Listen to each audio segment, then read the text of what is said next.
Mid-American Energy and you, together partnering to change the energy landscape by pioneering money-saving, energy efficiency programs and building a new industry in Iowa, wind energy, all while keeping your rates low. So what's next?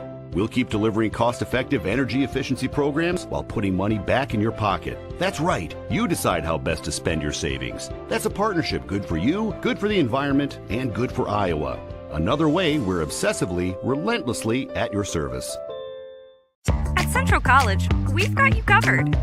Safe, affordable, health conscious. Our tuition is less than $20,000 a year, and scholarships are available. Make your best decision ever and apply today. Nothing feels quite as free as being out here. Except this free soda. Where'd you get free soda? At Casey's, you can win all kinds of free stuff. I love free. Then you'll love this. Bought this jerky, won this free donut. I love donuts. And these chips can win me the big one. What? A free concert from country music superstar Lee Brice. I love free Lee Brice. With Casey's Summer of Freedom Sweepstakes, the more you buy, the more you can win, including a free Lee Brice concert for your town. Free Lee! No.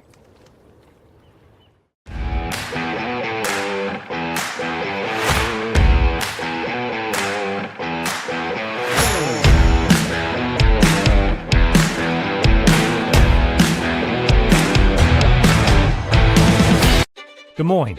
The S's are silent. The fun is always loud. And now it's easy to plan your Des Moines adventure. Introducing the Catch List. A list of all things you can't miss. All the thrills, all the chills, hops and drops. Des Moines is a city of love that'll put a smile on your face. It's easy to picture yourself here. Find your adventure at catchdesmoines.com/catchlist today.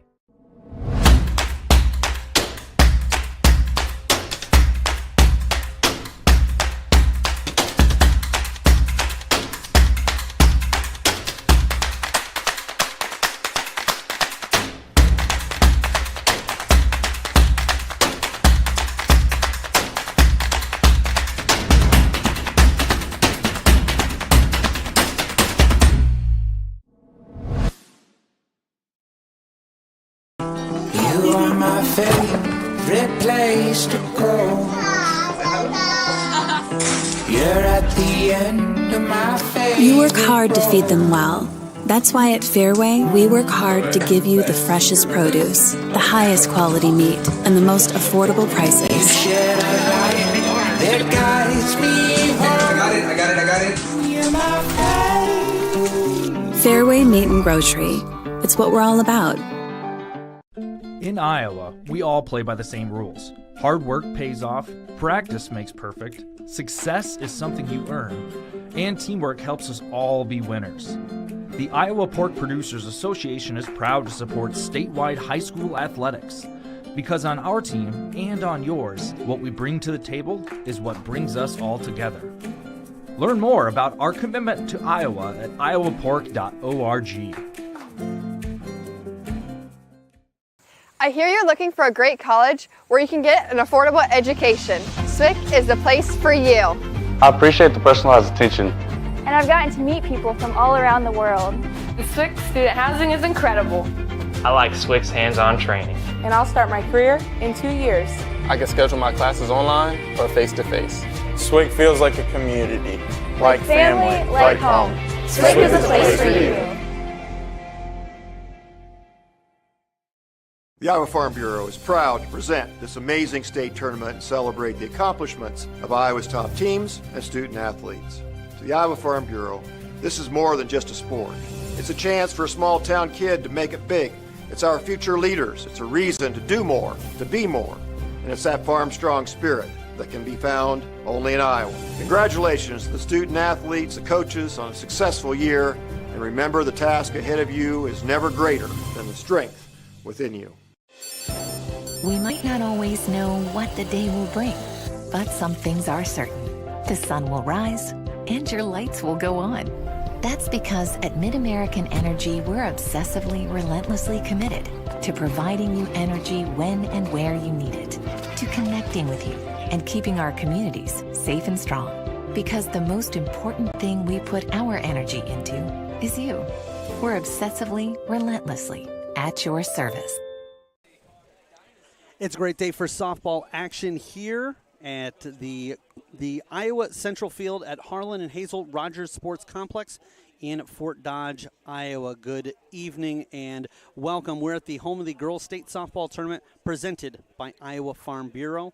I'm Eric Zamora alongside our engineer and producer for today's broadcast, Justin Wolber, and Randy Nielsen is our camera operator. In just a moment, we will have the matchup between the 6-seed Underwood Eagles and the 3-seed Central Spring Panthers in Class 2A right here on the Girls Union Network, powered by Mid-American Energy Company. Well, these two teams coming into the state tournament, and they know what's on the line. They are looking for a victory in the quarterfinals today to advance to the semifinals, and right now there would be opponents just getting underway over on the Kruger Seeds field, the number 2 seed North Lynn and Iowa City Regina. The 7 seed. We will have a score update for you for that one as soon as we can get it. Meanwhile, that game will take place Wednesday, right back here on the Iowa Central Field at 1:30 Central Time. The Underwood Eagles come in with a record of 26-3, and as we take a look at how they got here in the regional play, they had 3 games, knocking off Trainer 7-6, Tricenter 11-2, and then West Monona 4-2. The reason I point that out is a lot of times you'll see teams who really, in that first or second game of the regional tournament, put up lopsided scores, but they were very close to getting knocked out in the first round by Trainer, yet here they find themselves in Fort Dodge. They're coached by Leah Kraus. As for the Central Springs Panthers, they were able to get through the first 2 rounds a little bit more comfortably. 12-1 victorious over Manson N.W. Webster, and then Bellman Clem 11-0. They defeated South Hardin. That was a close one, 2-1. They were victorious. Belinda Nelson calling the shots for the Central Springs Panthers. Scores to report in earlier action today. We'll get into some of the other scores in the other classes, but just in Class 2A, Wilton, the number 1 seed, advances with a 7-2 victory over Pellet Christian, and Earlham, just before we had this game on this field, knocked off North Union by a score of 7-4. It was a game that Earlham, much like the first game that I called earlier today on this field, it was a game where Earlham had a big lead early, and then North Union really made things hairy down the stretch. They had 2 on with 2 out and brought the tying run to the plate, but North Union just unable to capitalize and finish off that comeback. So the coaching staff in the batter's boxes right now, talking to the 3 officials. We'll bring all that information to you in a matter of moments. But we are going to take a quick break here. When we come back, we'll have team introductions as well as the starting lineups for this tournament matchup. You're watching Girls State Softball, presented by Iowa Farm Bureau on the Girls Union Network, powered by Mid-American Energy. Mid-American Energy and you, together partnering to change the energy landscape by pioneering money-saving, energy efficiency programs and building a new industry in Iowa, wind energy, all while keeping your rates low. So what's next? We'll keep delivering cost-effective energy efficiency programs while putting money back in your pocket. That's right. You decide how best to spend your savings. That's a partnership good for you, good for the environment, and good for Iowa. Another way we're obsessively, relentlessly at your service. Nothing feels quite as free as being out here. Except this free soda. Where'd you get free soda? At Casey's, you can win all kinds of free stuff. I love free. Then you'll love this. Bought this jerky, won this free donut. I love donuts. And these chips can win me the big one. What? A free concert from country music superstar Lee Brice. I love free Lee Brice. With Casey's Summer of Freedom Sweepstakes, the more you buy, the more you can win, including a free Lee Brice concert for your town. Free Lee! No.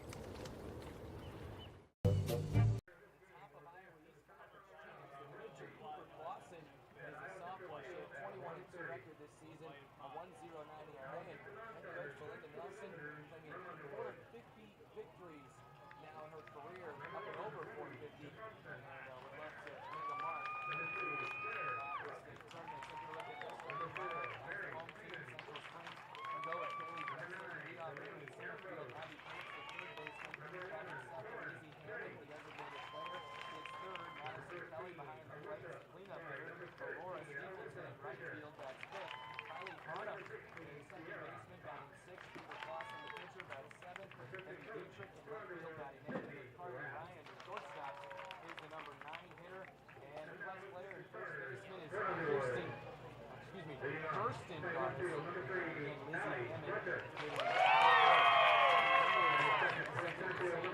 They are back in the state tournament all the time in the early 2000s. Took a little break, and then Leah Krause and Underwood grads. Came back here. She's assisted by Cindy Bragg. Qualified a total of 9 times now in school history. Her senior year appears 50 hits this year, 543 batting average. She's also the pitcher. Ella and Maddie, the twin sisters on the team, will both play softball at Williams Perry. Lots of experience on this group. All 7 seniors on this team are starters. We got here a 7-6 winner, a walk-off win over Turner, 11-2 over Chuck Center, and 4-2 over West Monona. Taking a look at their starting lineup, they'll lead off with the reigning, defending, I guess it could be defending all the way into the fall next year. Jim Hughes Real Estate came in like an hour in the tweet. Left fielder Allie Fletcher, followed by center fielder Taylor Nelson. The second baseman is Peyton Cook. That's third. Ella Peters, the cleanup hitter, is the pitcher. Allie Robinson, right field, that's fifth. Kelly Pierce, the catcher, is the number 6 hitter. Nessie Van Foster, first base. That's 7th. Cal Freeze over to third, will bat 8th. And then Grace Pierce, the shortstop, will bat 9th. And yes, that is the younger sister of the two twins. Ellis, third of the lineup, courtesy of Pierce family. Once again, this is the final 2 of the state quarterfinal to get started today. After Wilton and Earlham were victorious, and Northland and Iowa City Regina are underway over on Diamond 1/Kruger Seeds Field. Central Springs underway the final 2 of the state quarter. Then you've got Davenport Assumption, the top seed in 3A. They'll play at 7 o'clock over at Underwood against Clark. Remember, it was the second night of the first night. It was the first night the trail. Clark beat Shenandoah, and they were very impressive in doing so. I didn't expect them to show up here, but they did. The Indians ended up beating Xavier and Albion. They were ended up playing Fremont, here they are at the 8th seed. They got a big tall task against Davenport Assumption. That's scheduled for a 7 o'clock start. And of course, I was mentioning Atlantic and Anamosa, 7:30 right here.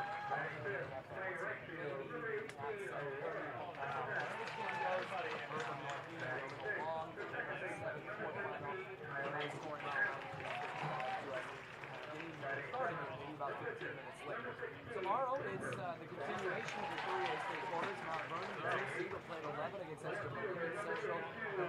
Williamsburg against West Liberty at 30.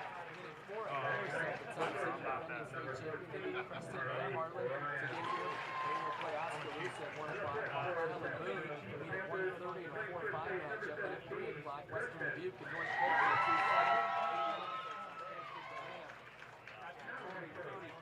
Class 5A, Tuesday, tomorrow, 5 o'clock, Pleasant Valley, number 2 seed, is number 7 seed, Southeast Polk, Iowa City High, plays at 5:30 against Anthony Centennial. The top seed in the host, Fort Dodge, against Bettendorf. That's a 7 o'clock first pitch, and then Waukee and Cedar Rapids Kennedy will finish out this quarterfinal at 7:30. We mentioned this a little bit, but tomorrow it's all about cancellation day.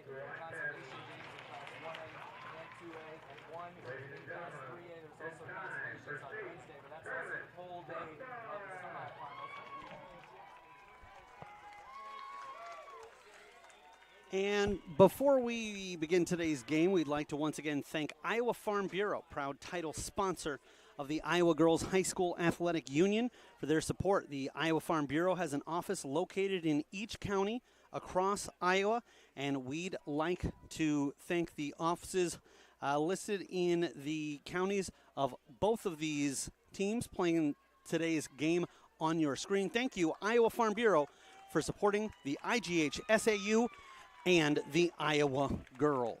Well, you heard our PA announcer with the starting lineups, but let's take a look at how things look defensively for the Central Springs Panthers. Cooper Clausen will get the start on the mound. She'll be caught by Madison Kelly. We'll go around the diamond, and we'll go counterclockwise, starting at first base. Kirsten Garnis is the first baseman and the flex player for the Panthers. Kylie Honiff at second base. The shortstop is Carly Ryan, and the third baseman is Abby Pate. Emmy Dietrich is in left field as we take a look at the outfield from left to right. Kaylee Fessler, the center fielder, and Aurora Steepleton. So taking a look at the positional players, mostly the numerical code order. The difference there, obviously, we read the shortstop before the third baseman. As for the Underwood Eagles, they will start with Allie Fletcher, the sophomore left fielder, will start out. She'll be backed up by Taylor Nelson, a senior center fielder, and then Peyton Cook, a senior second baseman. And seniority and experience is going to come time and time again as we talk about this Underwood Eagles squad. We'll talk about that later on in the broadcast. But the Eagles in the blue jerseys, white numerals, Underwood across the chest in white, black pants, blue socks with white and black stripes. First pitch, and it is down and misses the strike zone. The Panthers dressed in all black, black tops with white Panthers written across, white numerals, both of those outlined in blue, black pants and socks. And winding and delivering low again is the offering from Clausen. And so early in the count, it is 2 balls and no strikes.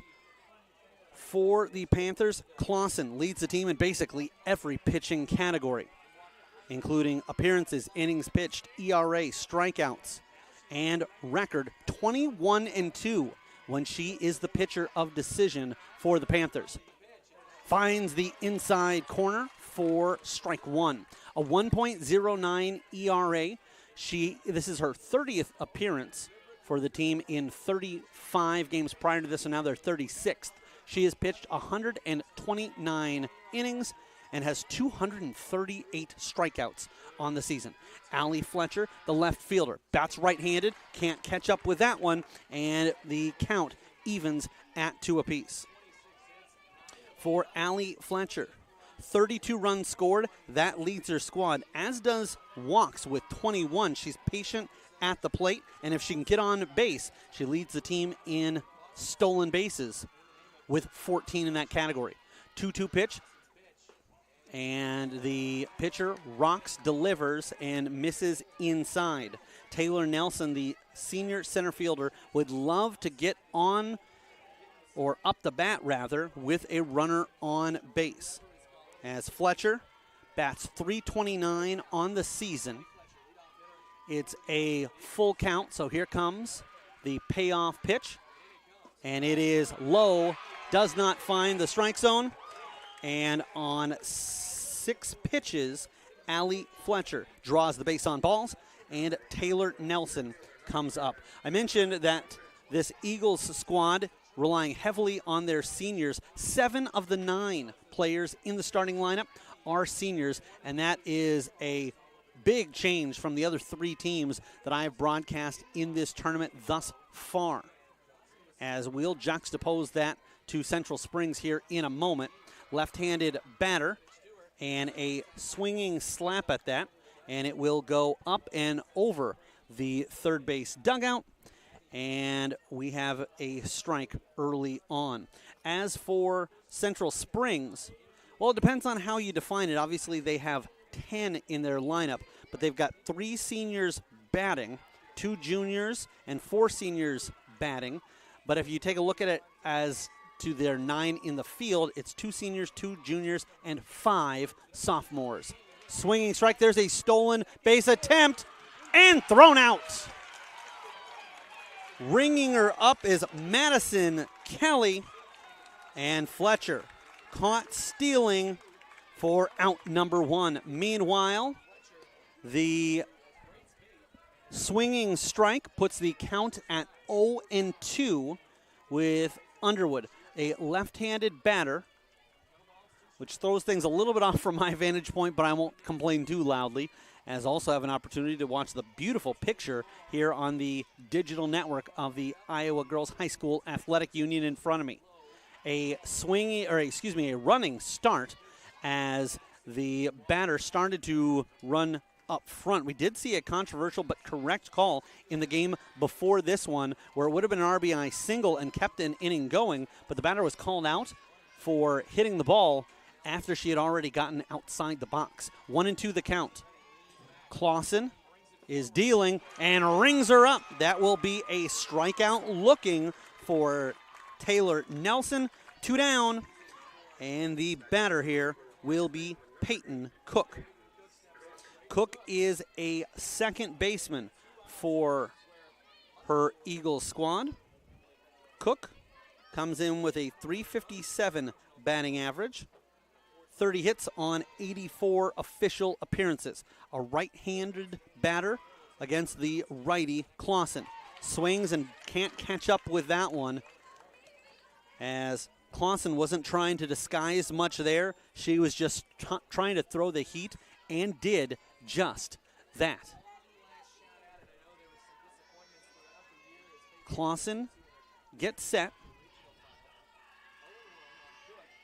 Has that little stutter step over to the left, and then a rising pitch that catches Cook a little bit behind. I think that would have been in the strike zone even if she hadn't swung at it, but a rising strike there for Cook, and she quickly finds herself down 0-2 in the count. Again, very labored, very deliberate. Clausen, and gets a changeup across the plate for strike 3. So quick order after giving up a walk is able to go 1-2-3 with the caught stealing. No runs on no hits, nobody left on after a half inning. No score, and it will be Central Springs coming up to bat. We will take a quick step away from the action, but we will be right back in a matter of moments. You're watching the Iowa Girls State Softball Tournament presented by Iowa Farm Bureau on the Girls Union Network, powered by Mid-American Energy Company. We might not always know what the day will bring, but some things are certain. The sun will rise and your lights will go on. That's because at Mid-American Energy, we're obsessively, relentlessly committed to providing you energy when and where you need it, to connecting with you and keeping our communities safe and strong. Because the most important thing we put our energy into is you. We're obsessively, relentlessly at your service. At Central College, we've got you covered. Safe, affordable, health conscious. Our tuition is less than $20,000 a year, and scholarships are available. Make your best decision ever and apply today. Hey fans, Central College has a new tuition price for just $18,600. That means the college experience that opens doors for a lifetime is now more affordable than ever. Scholarships are still available. Apply today at central.edu. No score here as we start the bottom half of the inning. Leading off for Central Springs will be the center fielder, Kaylee Fessler. Abby Pate and Lizzie Hammond to back her up. Fessler, a left-handed batter, takes a look at an outside pitch and ball 1. Underwood will go with Ella Pierce, the senior on the mound, caught by her sister, Maddie Pierce. They are twins. Macy Van Fossen will play at first base. Peyton Cook at second. Grace Pierce, their younger sister, as this one is fouled over the third base side, over the fence, so no opportunity for a play. So Grace Pierce at short, and Belle Freeze is the third baseman. Everybody in the infield outside of the youngest Pierce, or the younger of the two, pitcher and catcher. To be honest, I don't know the Pierce family that well, whether or not they've got younger siblings. But the other 5 are seniors. Grace Pierce is a sophomore. Count of 2-1. And misses outside. We'll call it 3-1 the count. The outfield left to right. The other sophomore in the lineup, Allie Fletcher in left, Taylor Nelson, the center fielder, and Allie Robertson in right. So 7 of the 9 starters are seniors for this Underwood squad. And there is no flex player, no designated player. Underwood feels that their best 9 defensively also are their best 9 offensively. Pitcher tries to paint the outside corner and misses. That will be a walk for Kaylee Fessler, and she will trot down to first base. For Fessler, wearing number 8, That is her 16th walk of the season. Coming into this game, she had one more than Madison Kelly for the team lead, and now has doubled that margin as she picks up her 16th of the year.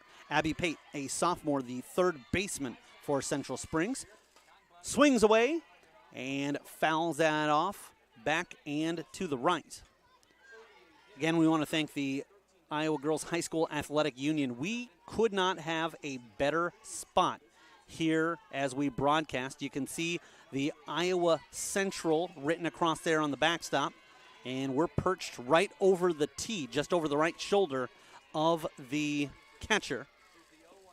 It looks like we're over her left shoulder, but the camera not exactly aligned perfectly. And that one will be fouled back. So quickly ahead in the count is the pitcher Pierce, 0-2 on Abby Pate. As for Pierce, with a 1.62 ERA, inside, as you would expect, most of these pitchers going with their player that has spent the most time on the mound. Ella Pierce has pitched 168 innings. The only other pitcher of record, Sierra Fox, with just 11, as that is fouled away. Fox has appeared in 4 games, has a 3.18 ERA, but as you would imagine, Pierce leads the team in basically every statistical category. Appearances with 28, innings pitched, now 168 and a third, that 1.62 ERA, 150 strikeouts. And her record is 23-3. I guess technically by winning percentage, Sierra Fox with a better record of 3-0. But I'll take that 23-3 over a 3-0. There's fouled into the first base side, and just unable to come up with that was Macy Van Fossen. The senior first baseman. I want to give a big thank you to the mother of Macy Van Fossen, as she was able to help me go through the pronunciations for the Underwood Eagles squad. Still a count of 2-2. This is hit to the left fielder. Underneath it, no problem for Allie Fletcher. The sophomore will squeeze that one for the first out of the inning, or I should say the first out of the bottom of the inning. So a fly out to left field, and now Lizzie Hammond will step up to bat. I think a little different of what you would expect for the spelling. This is popped up and shakes her head as Hammond goes down.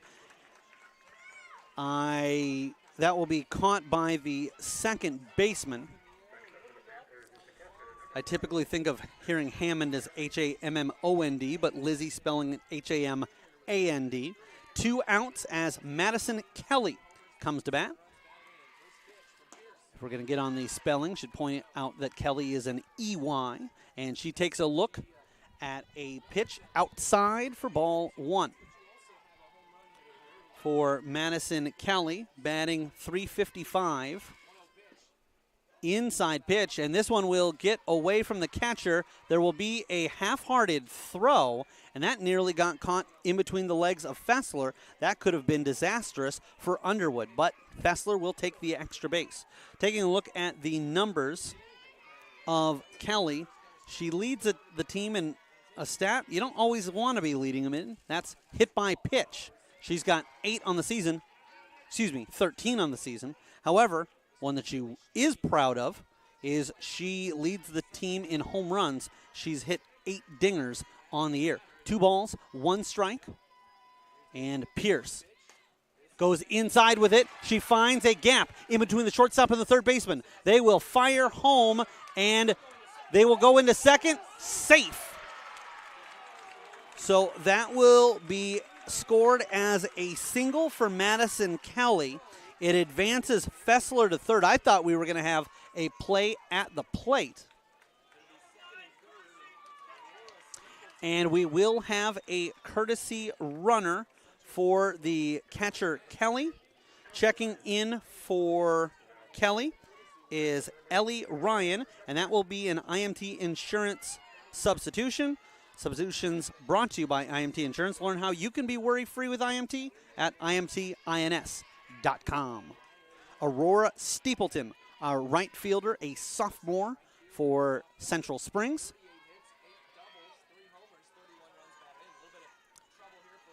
And we have 2 on, 2 out, both runners in scoring position. It is Fessler at third, and pinch running, or courtesy running, I should say, for Kelly is L. Ryan. It's Elian, but shortened as Ellie. There's a base hit just underneath the shortstop, and that's going to score 2. They'll cut it off. Play at second. Won't be in time.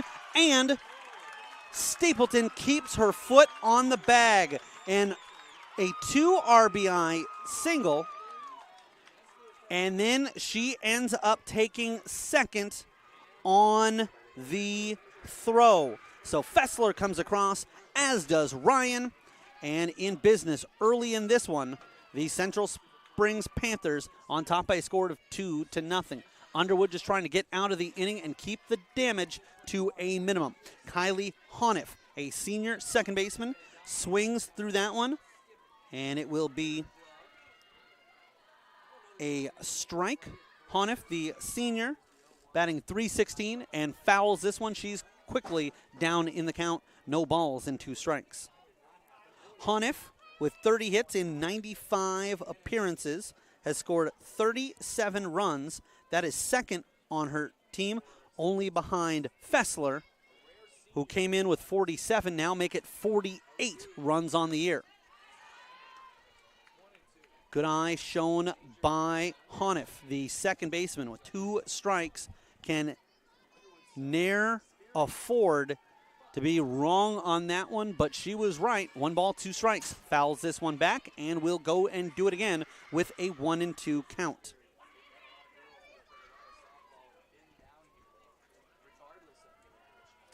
A fantastic spot for us here. Not only the vantage point, but on a day that has been warm, we're keeping cool here in Fort Dodge. Inside and low, so we will have a 2-2 count. Evening up here.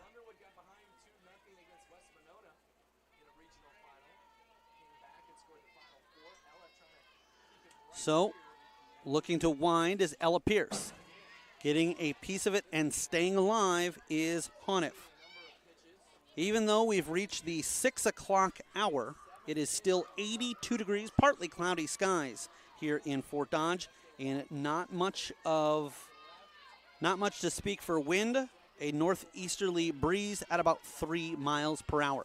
2-2 pitch, and that will get away from the catcher, and trotting down to third is Stapleton. She now can smell blood in the water as she is 3/4 of her way around the bases and trying to put up an even bigger and more crooked number for this Panther squad. Eagles trying to minimize the damage, and they can't get Honiff to chase that pitch upstairs. Ball 4, the walk will bring up Cooper Clausen, the sophomore, and now it is pitcher versus pitcher. And the pitcher, a right-handed pitcher, but batting lefty here, and she'd like to give herself some run support. Pierce is able to find the strike zone as Clausen takes a look at that one.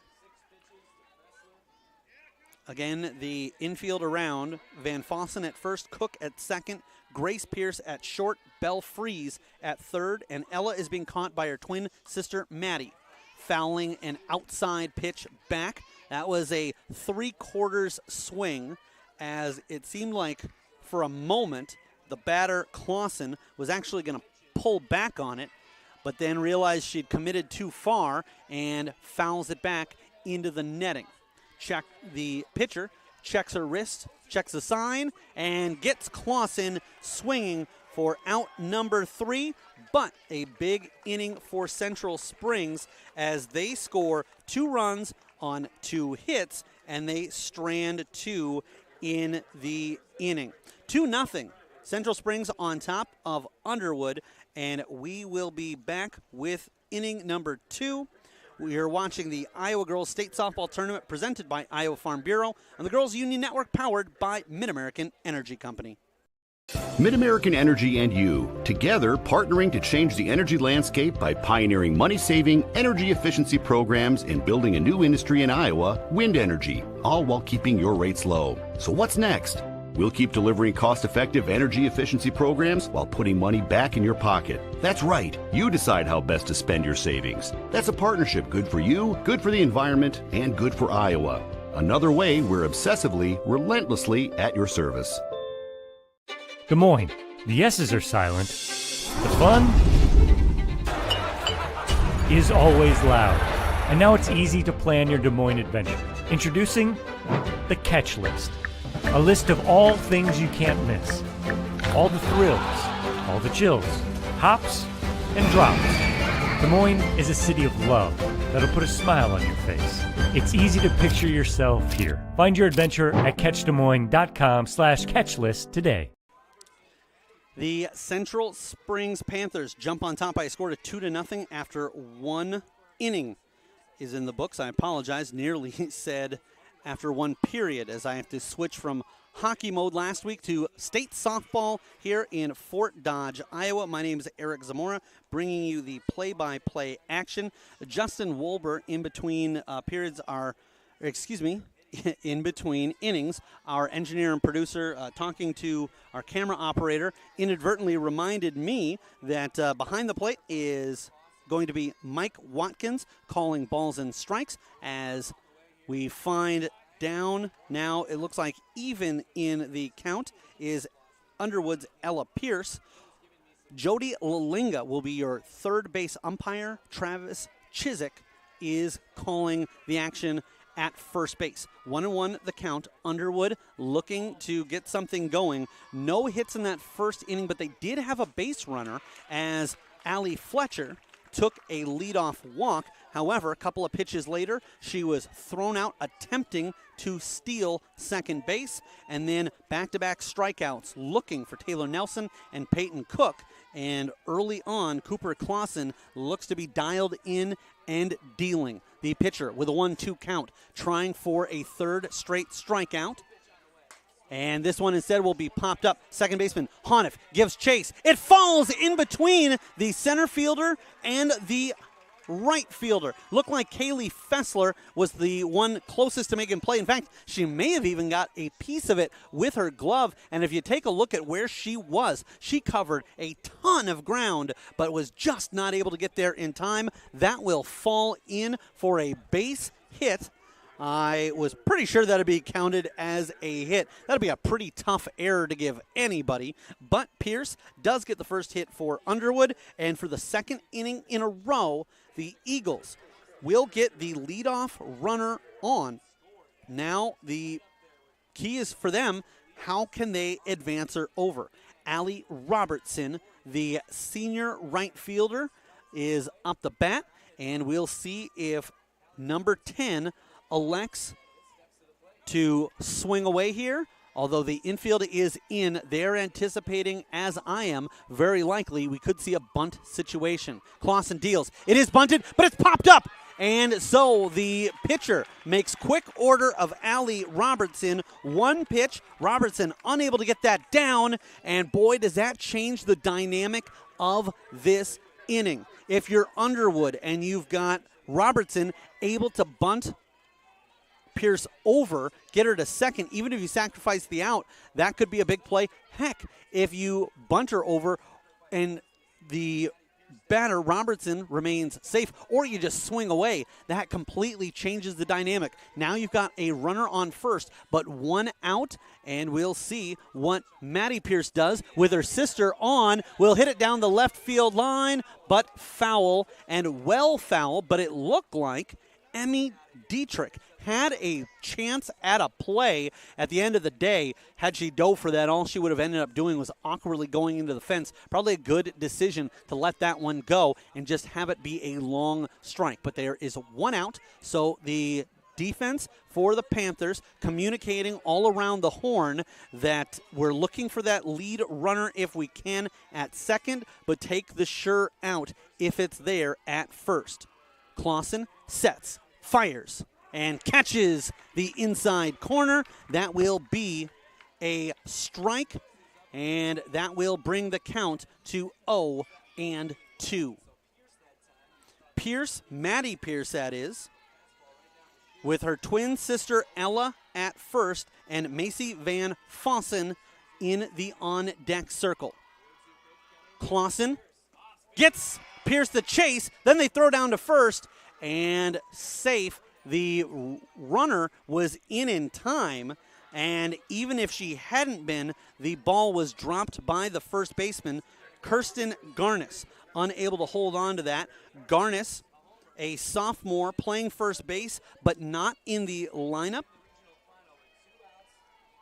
And I think might have that backwards, as I have on my sheet Garnis written down as both the flex player and the first baseman. She is not in the lineup. It is Lizzie Hammond batting in place of her. There's a strike on the first pitch.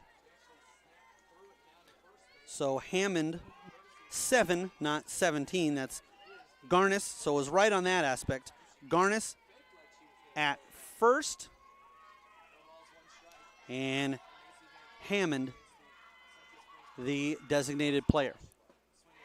A little bit behind that one was Van Fossen. She swings through and finds herself 2 pitches in, down 0-2 on the count.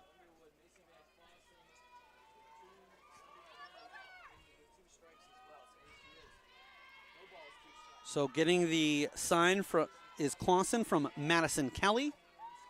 Clausen finds the lower portion of the strike zone and gets Van Fossen looking. No runs on 1 hit, 1 left on base, and that is exactly the same stat line for the game for Underwood. We will head to the home half of the second inning with the Underwood squad trailing Central Springs 2-0. You're watching the Iowa Girls State Softball Tournament presented by Iowa Farm Bureau on the Girls Union Network, powered by Mid-American Energy Company. We might not always know what the day will bring, but some things are certain. The sun will rise and your lights will go on. That's because at Mid-American Energy, we're obsessively, relentlessly committed to providing you energy when and where you need it, to connecting with you, and keeping our communities safe and strong. Because the most important thing we put our energy into is you. We're obsessively, relentlessly at your service.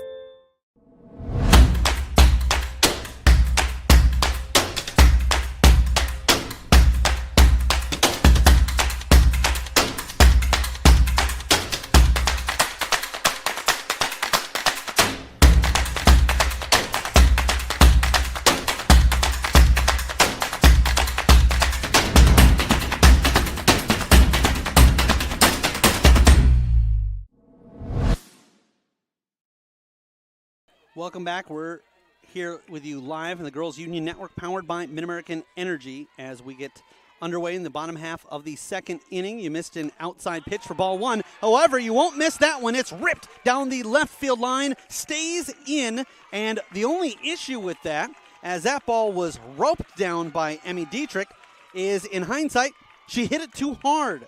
She hit it, and it quickly got to Allie Fletcher in left field, and Fletcher was able to relay it back to second base in time, really, for Dietrich to even think about turning a well-hit ball down the left field side into a multi-base hit. She will settle for a leadoff single and a bunt. Put down, pitcher scoops, fires, and just in time.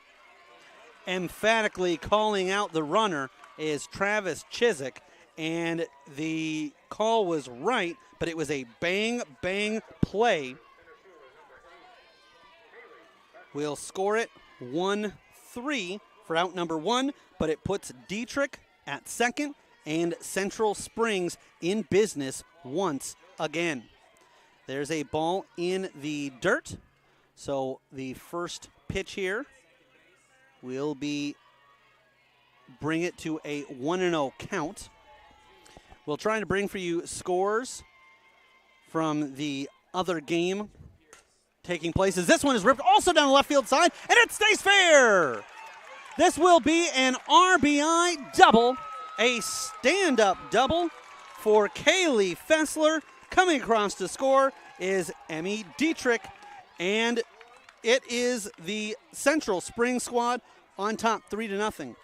Extra base hits in today's game are brought to you by Kruger Seeds, your local seeds dealer. Visit Kruger, that's Kruger, KrugerSeed.com today. You know, we didn't have a Kruger Seeds extra base hit in all of the first game I called. That didn't stop Southeast Warren from knocking off Sigourney by a score of 9-6. Lot of singles, lot of walks, couple of hit batsmen, and a few errors, but nobody able to rip a double as this one is chopped to the first baseman and looks to flip over. Won't get there in time. So Macy Van Fossen put the glove down, and credit Abby Pate as she just kept running, didn't even think about stopping at that point, and she was able to, all of a sudden you could see that for Van Fossen, it went from, okay, this is going to be a routine play. Okay, this is going to be a little bit difficult, but if I just flip this over to my second baseman, Peyton Cook, and then Cook was a little late getting there, by the time the flip was there, all you saw was a cloud of dust. That was from sophomore Abby Pate running through the base. Again, fundamentals, you got to stop at second, you got to stop at third, but all speed coming out of the box for Central Springs.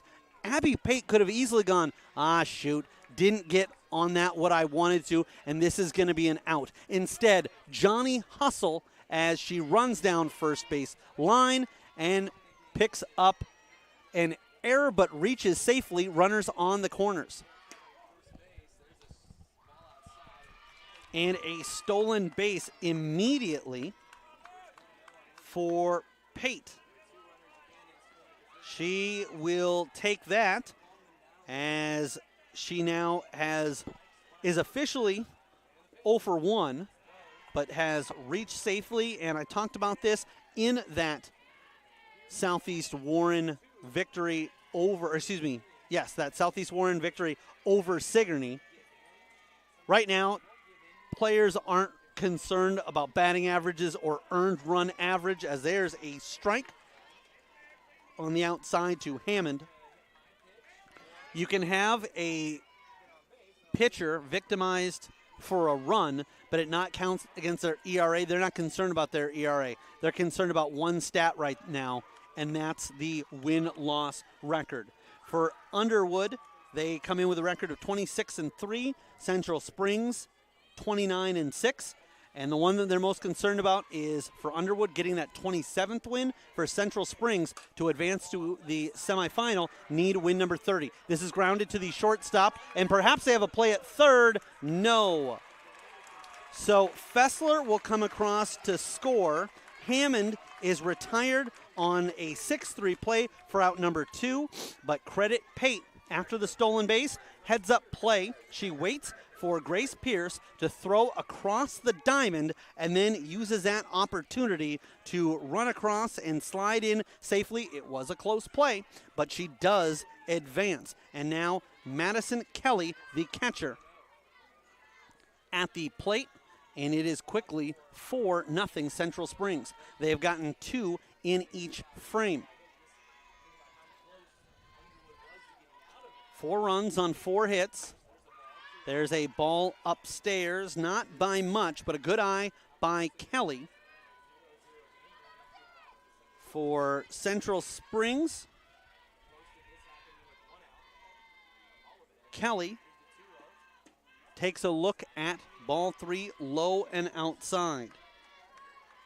Kelly has 14 walks and just 10 strikeouts on the season, so a patient batter, a smart batter.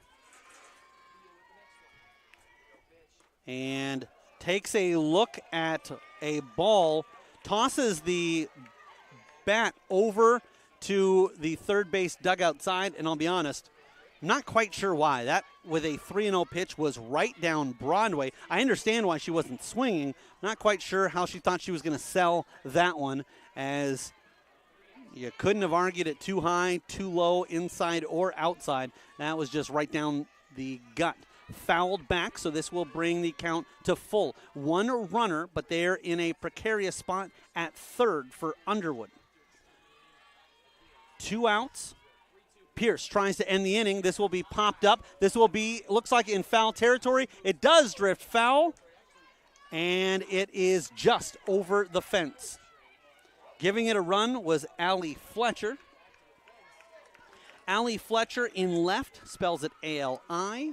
Allie Robertson in right for Underwood spells it A-L-L-I-E. Don't worry, there will not be a spelling test at the end, despite the fact that we've got into first and last names. Maybe we'll get into mascots as the game progresses.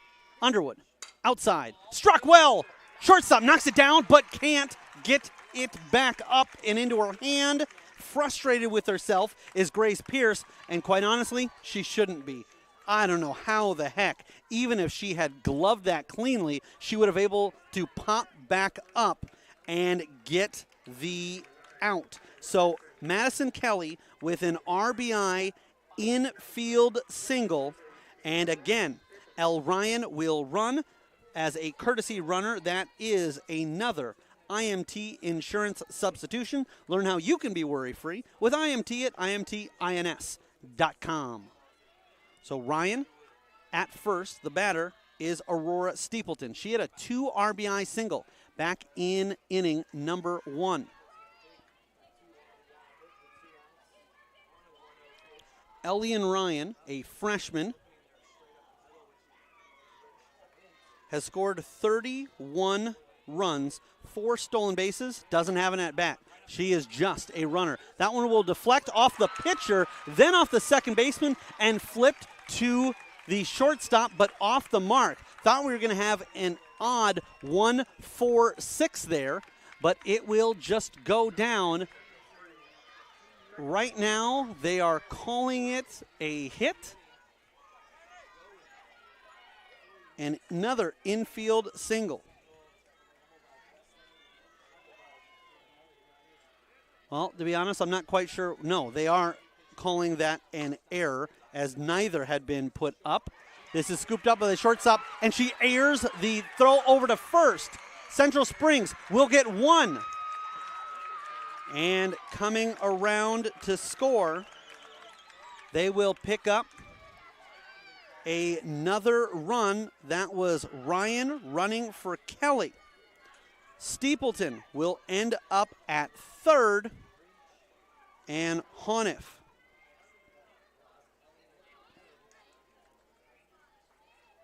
will reach on the E6, and the pitcher, Cooper Clausen, sees her squad on top by a 6-0 lead. They scored 2 in the first, 4 here in the second. Little bit of a wiggle like she does on the mound in the batter's box, and she's ready. Outside pitch. They'll throw to third, trying to catch Steepleton napping, as there was no play to Honiff at second, or I should say looking to steal second. So 1-0 the count, swinging through and finds a hole. That will get past the second baseman. It will score 1. The throw offline, that will score 2.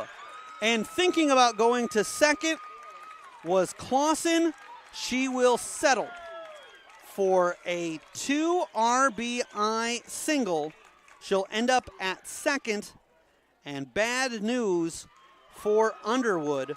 The batter that started all of the action here this inning, Emmy Dietrich, is back at the plate for the second time in the inning. Meanwhile, a courtesy runner for the pitcher. It will be Azaria McDonough, and another IMT insurance substitution. Again, learn how you can be worry-free with IMT at imtins.com. 10th batter of the inning, and once again, the Panthers find themselves with a runner in scoring position. Last time up, Dietrich had a leadoff single, would eventually score. That was earlier this inning. Now a single could very easily plate the courtesy runner, McDonough. Azaria gets set.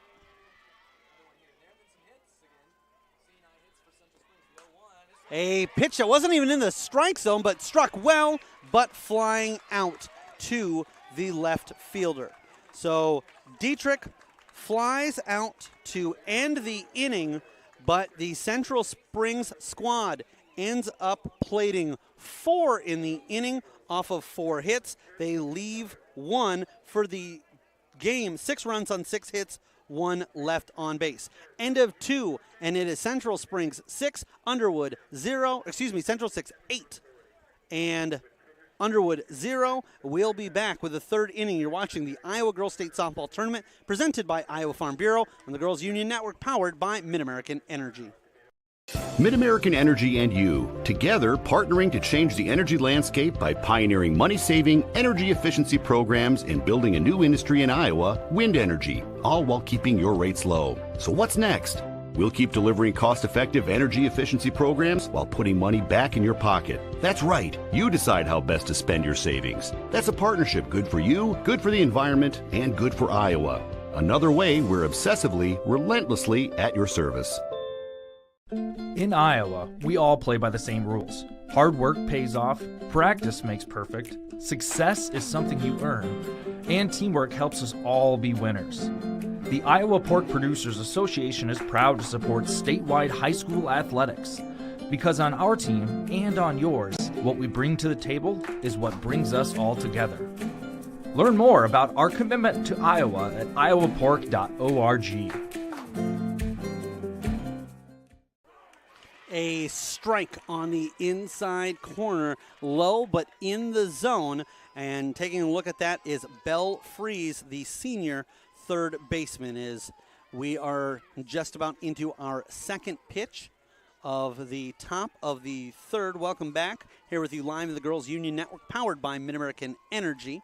And getting ready is Clausen. She winds, she delivers, and again finds the strike zone low.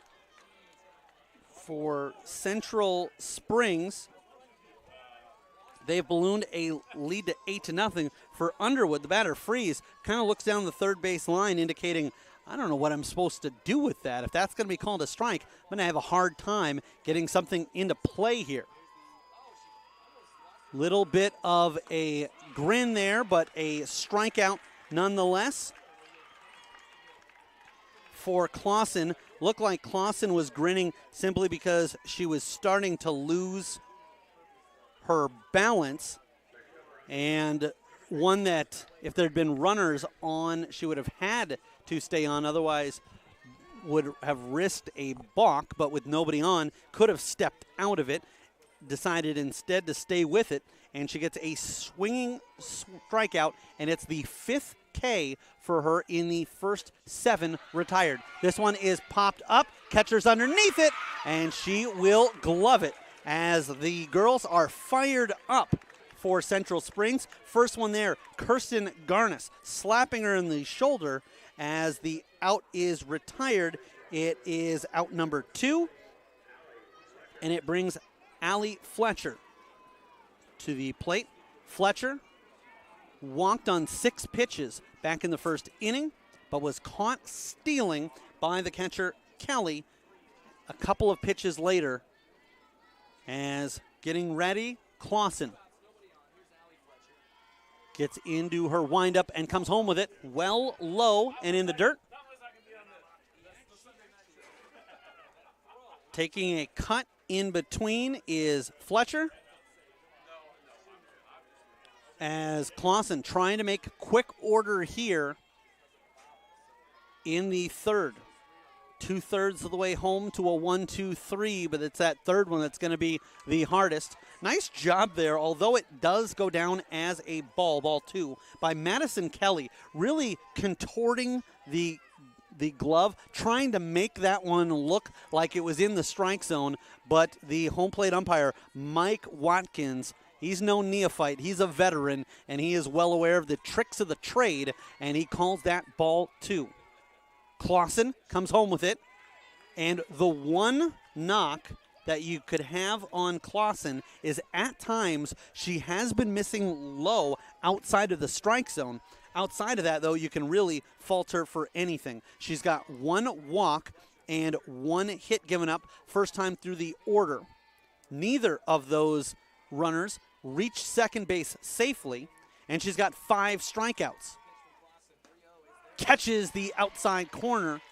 So on a 3-0 count, Fletcher looks like she was taking the whole way, but Clausen didn't want to give up anything up the middle and perhaps give up a multi-base hit. She still looked to paint the corner and did successfully. 3-1 the count, 2 outs, top of the 3rd inning. 8-0. Underwood finds themselves in a hole trying to climb out of. That one is fouled just over our heads here off the protective netting, and so the count goes full. And that's one of the things Clausen can get away with, pitching some pitches low and outside the strike zone if she has confidence that when the time comes she can make those pitches. She's willing to waste some pitches trying to get batters to chase outside the zone. She has confidence that even in a 3-0 count she can come back and finish off the batter. It's Fletcher, and Fletcher takes a look at ball 4. So for the second time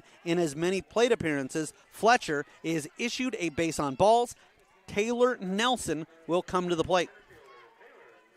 Last time up, Nelson struck out looking, and Fletcher was caught stealing before her at-bat was done. So should we repeat history, then Nelson wouldn't even finish her at-bat this inning. She would in the 4th. Clausen looks in, has the signal, sets herself, winds and fires, outside corner strike. Kelly quickly gets that back into the glove of the pitcher Clausen. Kirsten Garnis not too concerned with keeping the runner at first. The corner infielders playing in, anticipating perhaps a bunt or a chop swing. There's one popped up, and that will float over the head of the shortstop and fall at the feet of Emmy Dietrich in left field.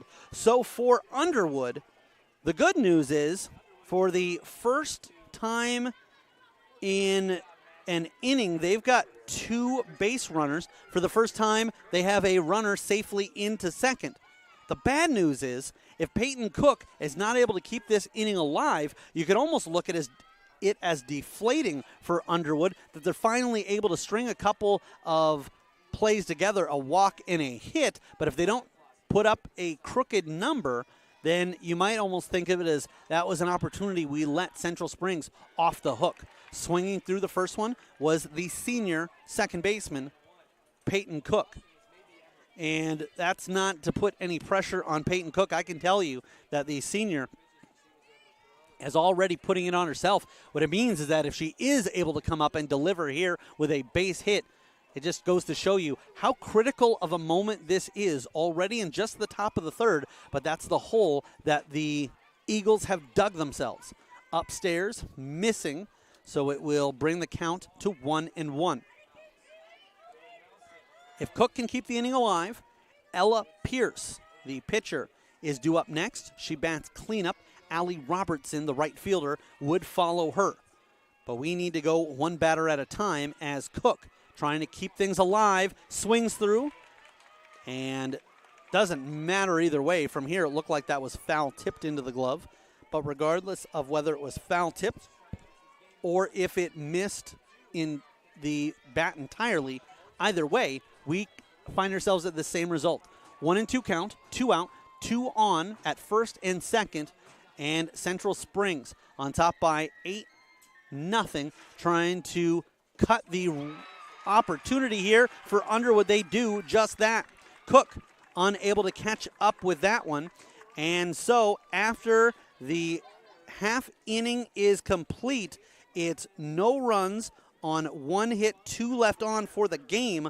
No runs on 1 hit, 2 left on, and for the game, no runs on 2 hits, 3 stranded for Underwood. We'll be back with more. You're watching the Iowa Girls State Softball Tournament presented by Iowa Farm Bureau on the Girls Union Network, powered by Mid-American Energy Company. We might not always know what the day will bring, but some things are certain. The sun will rise and your lights will go on. That's because at Mid-American Energy, we're obsessively, relentlessly committed to providing you energy when and where you need it, to connecting with you and keeping our communities safe and strong. Because the most important thing we put our energy into is you. We're obsessively, relentlessly at your service.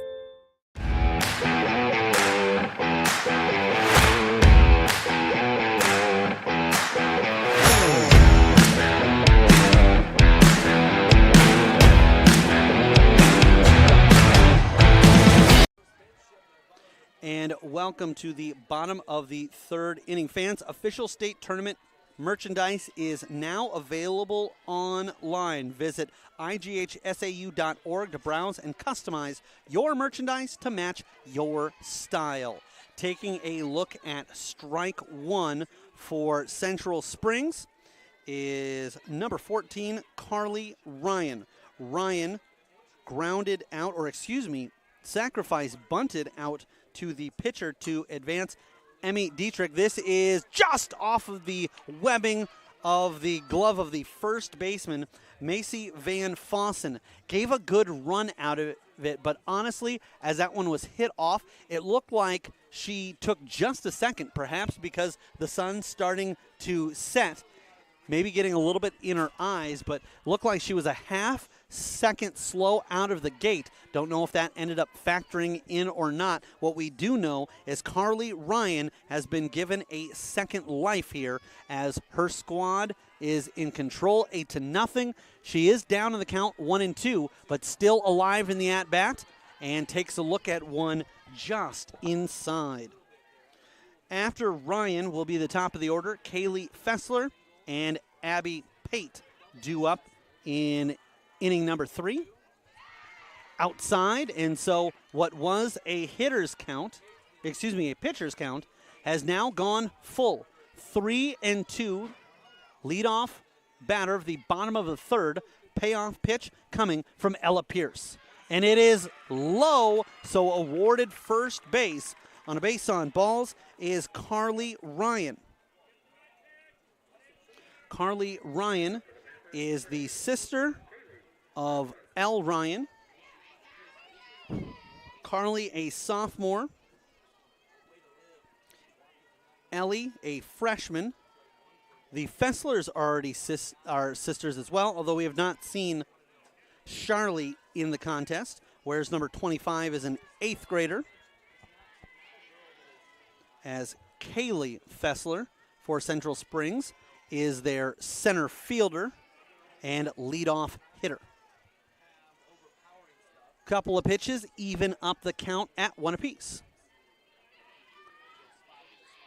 We'll have the call of your Class 3A quarterfinal game, Atlantic versus Anamosa, on this field after this one. That was a deep ride, almost got to the warning track, but Allie Fletcher gets underneath it, and in the end, it's just a long out to the left fielder. It's the first out of the 3rd inning, and Abby Pate, the sophomore, will come to bat. Pate comes in with a batting average of .380 and fouls this one up and out of play, curling that over to the first base side. Pate looking for her first hit of the game. Reached safely after a error by the pitcher in the 2nd. Flew out to the left fielder, though not as deeply as Fessler just did back in the 1st. Swung on and hit in the gap between left and center. It will fall in for a hit. Diving was Nelson, unable to make the play. This will be a RBI double, and it plates Carly Ryan. A double there from Abby Pate. It scores a run, and a big fan of that hit was Kruger Seeds, our extra base hits sponsor, your local seeds dealer. Visit KrugerSeed.com today. That's Kruger, KrugerSeed.com. So in scoring position, 1 out, it brings Lizzie Hammond to the dish for the 3rd time. 9-0. Central Springs on top. Hammond with Pate at second, and it's knocked down by the catcher, but she will have no play as Pate will advance. I don't know if they'll count that as a missed ball or a wild pitch. Kind of not really in the category of either, but just an errant pitch that was knocked down by the catcher, Maddie Pierce. There's an RBI single. Slips between the shortstop and the third baseman. Much closer to the shortstop, but not all that relevant as Hammond ends up at first. It's an RBI single, and for the squad out of the Central Springs, they've put up multiple runs in every inning thus far. 2 in the first, 6 in the second, and now 2 here in the third. We've still got 1 out and a runner on first.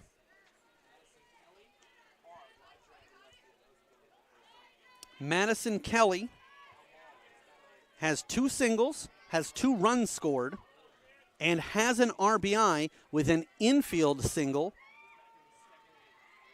She's done it all and is making a case for herself as the Casey's player of the game. That one misses low and outside, 1-1 the count. Aurora Stapleton is due up next. Underwood would love to prevent Stapleton from coming up, trying to turn an inning-ending double play. This one is fouled down the third base side.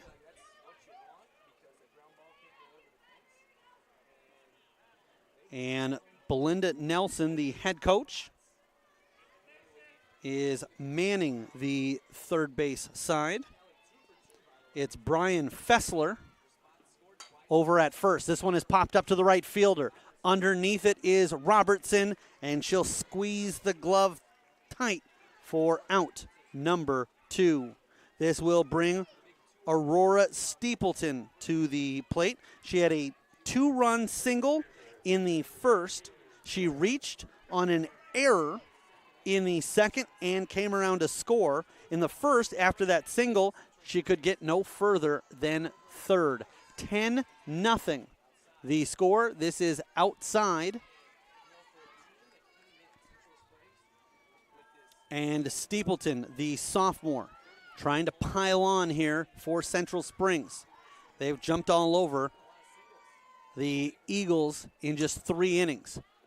Fouled into the netting. That will roll down and head out for another strike, and that will even the count at 1 apiece. A ball thrown back into play, scooped up by the catcher, and she will hand off to Mike Watkins, the home plate umpire. Again, Travis Chiswick at first, Jody Lalinga, our umpire, at third.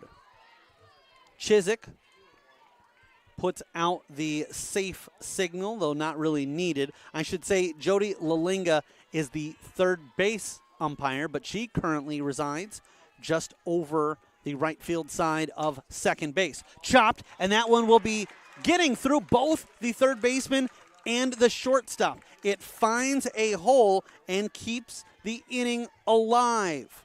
Stapleton with a seeing eye shot.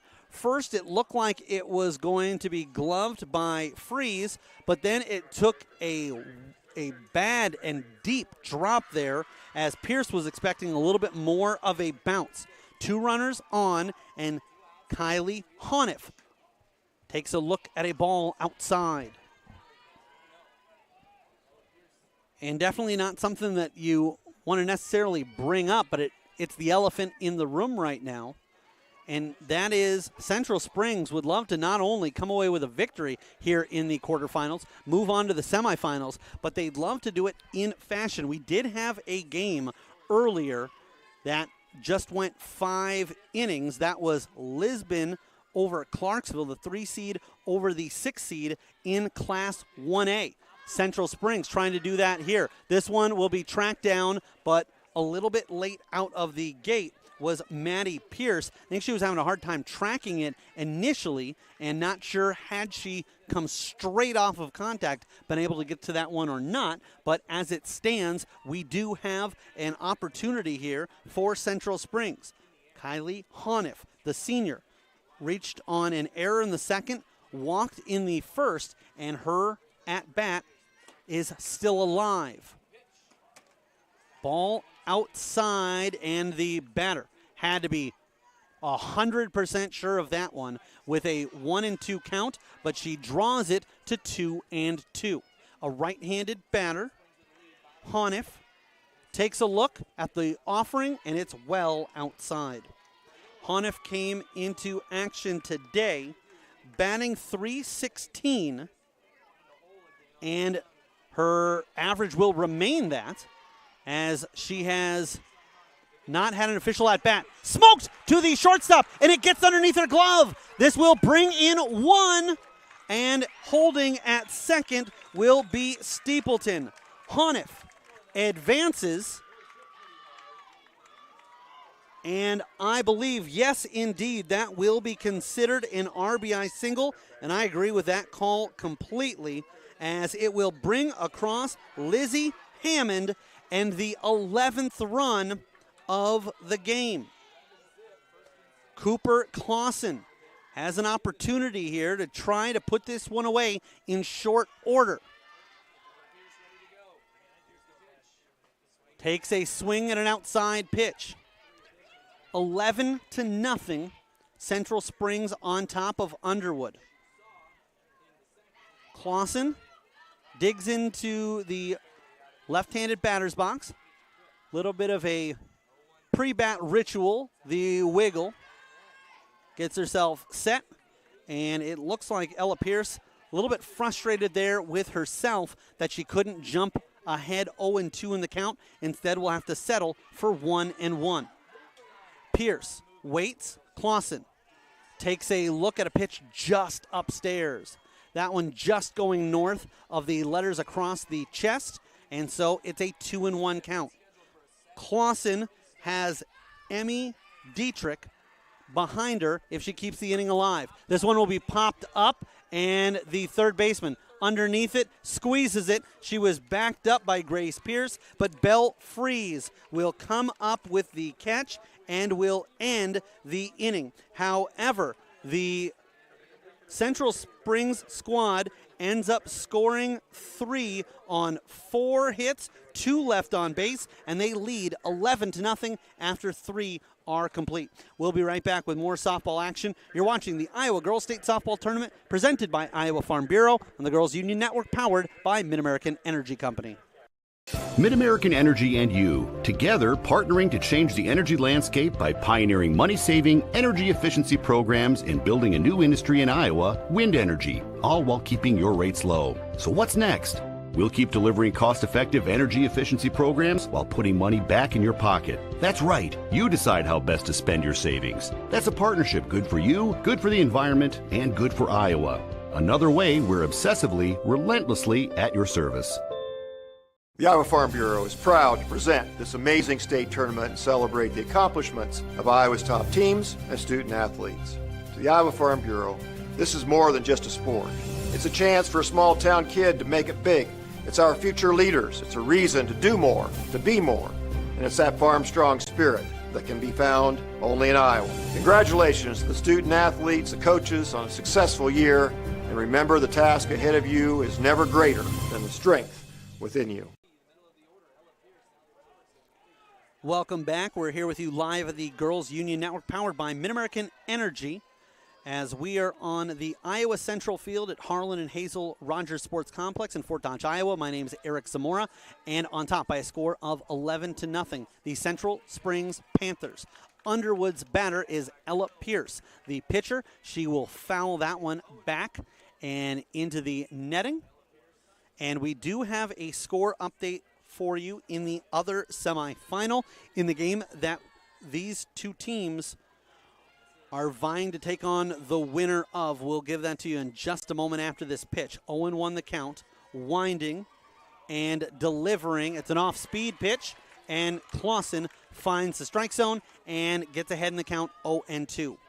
It is a lead of 4-2 by North Lynn, the number 2 seed, over Iowa City Regina, and that is in the bottom of the 6th, so North Lynn currently batting and trying to put that one away and move on to the semifinals Wednesday at 1:30. They are looking to take on the opponent of this one. It is a true bracket, a set bracket. So if there are upsets, that doesn't affect which teams play which. And a lot of that, you can say, well, if an 8 seed or a 7 seed advances, shouldn't they take on the highest remaining team? The reason is simply because the timing of the games, you don't want one team to have a big advantage with the other team getting a shorter turnaround. That one is popped up, and Garnis will squeeze it into her glove, and we have one away in the contest. The fly out to the first baseman.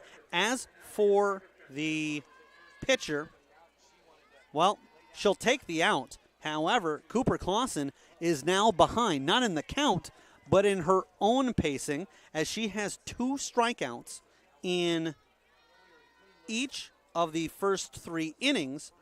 So in order to keep that up, she's going to have to strike out the next 2, Robertson and Maddie Pierce. Allie Robertson tried to put down a sacrifice bunt in the 2nd inning and popped it up to the aforementioned Clausen. So she, with her only at-bat thus far, has flied out to the pitcher. Clausen ahead on the count with a strike on the first pitch. Sets herself again, a little bit of a sly grin and a chuckle out of her as she was starting to fall off the mound a little bit with that routine, ritualistic. She starts a little bit over to the right of where she wants to, then not only slides over, but is kind of off balance as she's on her left tippy toe as of now, then moves over to her right heel, sets, and delivers a strike. 1-2 the count, 1 out here, top of the 4th. Underwood has had a base runner all 3 innings, in fact 2 last inning, but none of them have gotten past second base. That was Allie Fletcher after a walk. Hit to the first baseman, covering first is second, and there is the out. As Robertson hits it to Garnis. Hanef a little bit late, but they're in time as she has takes the flip from Garnis, and 2 down quickly. So again, Clausen will take the outs, but for the personal accolades, she's behind the pace as she had 6 strikeouts in the first 3 innings, 2 in each inning. Now only has the opportunity. Well, technically she could get 2 if you had a batter. That would be Pierce, strikeout swinging, or I guess even if it wasn't swinging, but typically you think of this with an outside pitch. If she were to swing, strike out, but then the ball isn't caught by the catcher and runs down to first, an unlikely scenario at that, and it is 0-1 the count. Clausen kicks, delivers, and that is fouled back, and she is just a strike away out of getting out of the inning, as we have no runs for Underwood. They have just 2 hits and drawn 2 walks. They have stranded 3 in the game because Fletcher reached twice but was caught stealing on one of those 2 trips to first. 0-2 pitch. Swing and a miss, strike 3. So Pierce goes down swinging, and For Clausen, she'll have to settle for 7 strikeouts, not 8 through 4. No runs on no hits, nobody left on, a 1-2-3 inning, and after 3.5 are complete. Central Springs on top by a score of 11-0.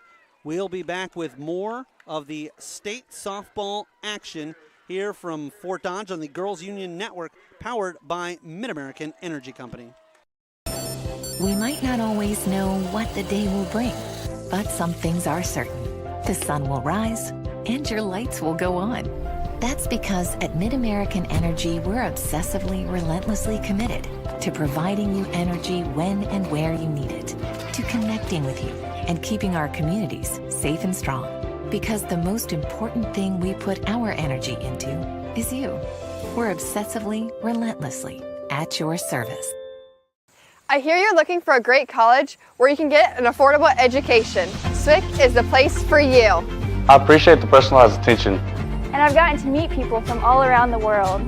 The SWIC student housing is incredible. I like SWIC's hands-on training. And I'll start my career in 2 years. I can schedule my classes online or face-to-face. SWIC feels like a community, like family, like home. SWIC is a place for you.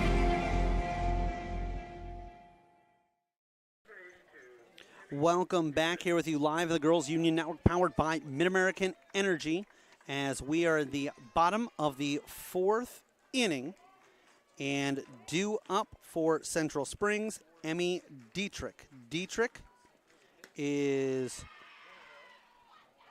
1 for 2 in the contest, singled and scored back in the 1st inning, and flied out for the 3rd out of inning number 2. This will be hit well, and a pop fly to the center fielder, and quickly the 1st out of inning number 4. I should say the bottom half of the inning.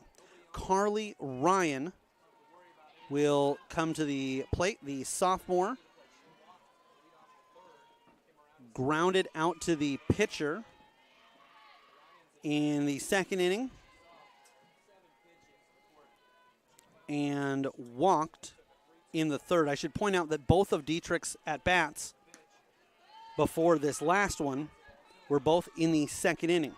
She led off the 2nd with a leadoff single and scored, and then also was the 10th batter and 3rd out as Central Springs put up 6. There's there's the 1st strike of the at-bat, so it is 2-1 the count.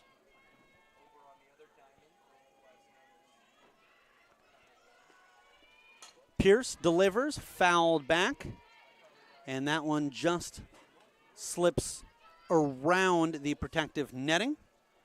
Pierce has come back in this at-bat and even the count at 2 apiece. A check swing to the 3rd baseman, fired into the glove, and quickly 2 away. This will bring up the leadoff hitter, Kaylee Fessler. The junior center fielder has scored twice, is 1 for 2. A single in the 1st, a double in the 2nd, flew out to the left fielder in the 3rd, and what that tells you above and before anything is that the Underwood squad has struggled simply because Central Springs leadoff hitter is up for the 4th inning in a row. A couple of pitches, and we find ourselves in a 2-0 count. Abby Pate is due up next. Lizzie Hammond in the hole. Kicking, winding, and this is fouled. Not too close to our camera operator, Randy Nielsen, but close enough as he ducks out of the way. And a count of 2-1. Shaking out that left elbow is Fessler, and takes a look at strike 2. We do have a score update over in that North Lynn game. They now lead in the bottom of the 6th inning, 5-2 over Iowa City Regina. Nobody on, count of 2-2, back in the pitcher's favor, and Pierce winds, delivers, it's grounded, and that will find the center fielder. A base hit just to the left of the shortstop, so to the second base side of her, and Fessler will reach first, trying to get to that 12-0 lead through the fourth, which would put a bow on this one, and Abby Pate will keep that drive alive. She comes in with a 1-2. She is 1-4-2, a double, a fly out. She also reached on an error in inning number 2, has a stolen base, advanced on a wild pitch, has scored twice, and has knocked in 1. Pierce delivers. This is popped up, and the center fielder underneath it, coming up with the out, is Taylor Nelson. So not 1-2-3, but the Underwood squad will take it. No runs on 1 hit, 1 left on base, and after 4 are complete, 11-0 Central Springs on top. We'll go to the top of the 5th with Underwood due up the bat. We'll be right back with more softball action. You're watching the Iowa Girls State Softball Tournament presented by Iowa Farm Bureau on the Girls Union Network, powered by Mid-American Energy Company.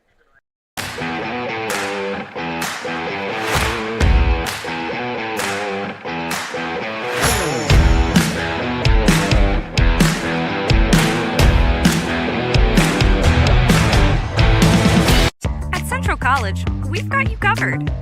Safe, affordable, health conscious.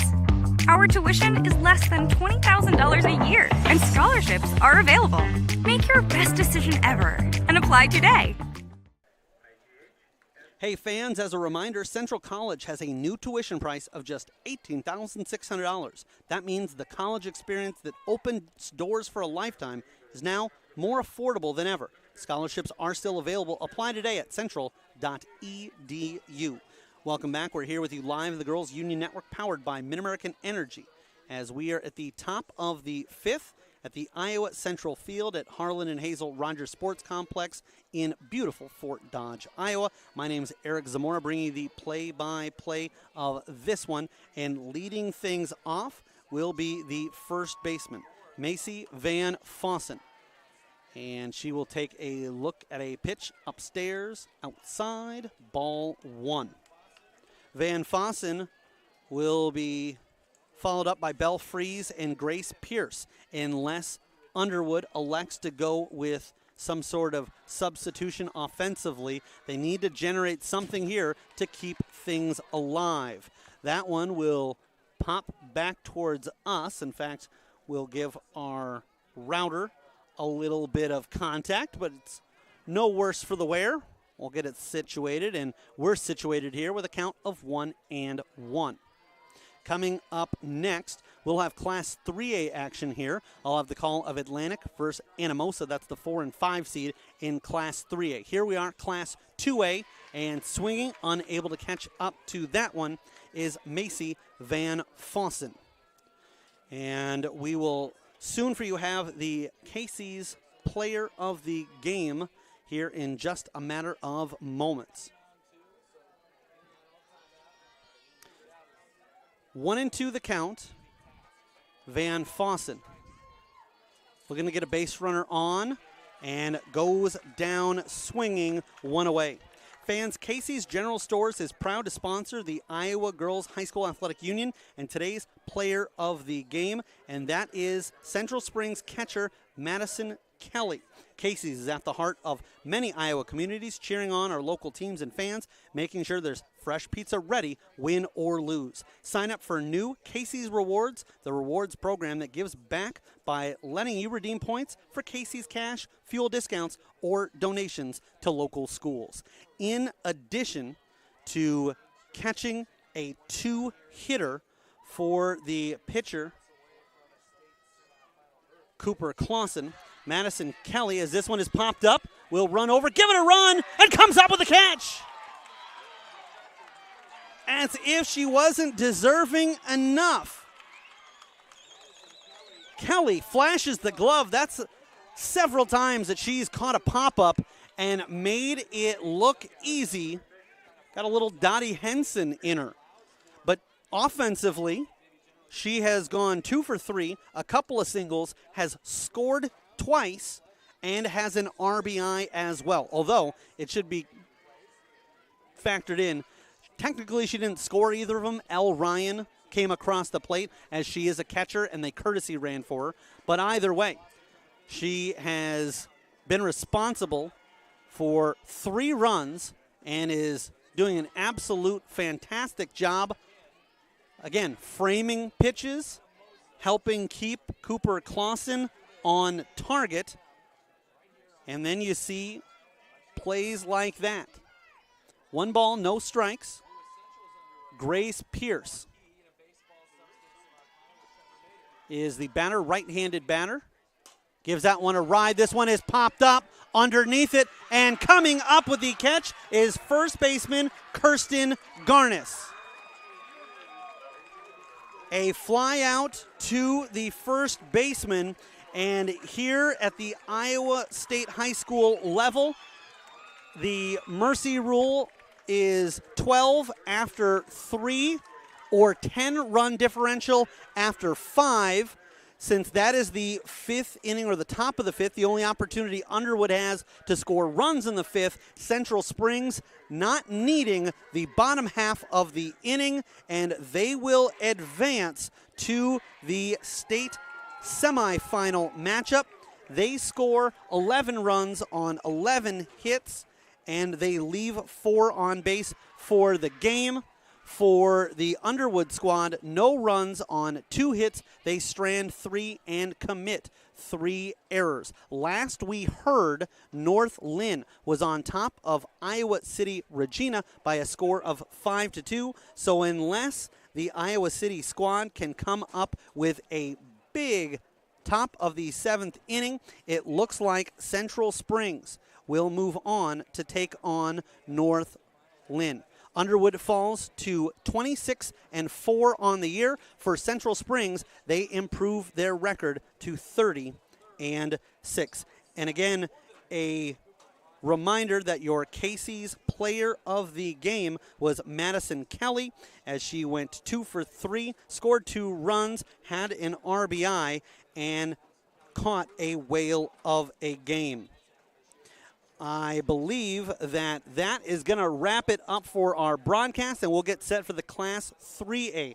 On behalf of our entire crew here in Fort Dodge, Justin Wolber, our engineer and producer, Randy Nielsen, our camera operator, I'm Eric Zamora. We thank you for watching our live coverage of the 2020 Girls State Softball Tournament, presented by Iowa Farm Bureau on the Girls Union Network, powered by Mid-American Energy. One final time in Class 2A quarterfinal action. It was Central Springs 11, Underwood 0. You've been watching the 2021 Girls State Softball Tournament presented by Iowa Farm Bureau.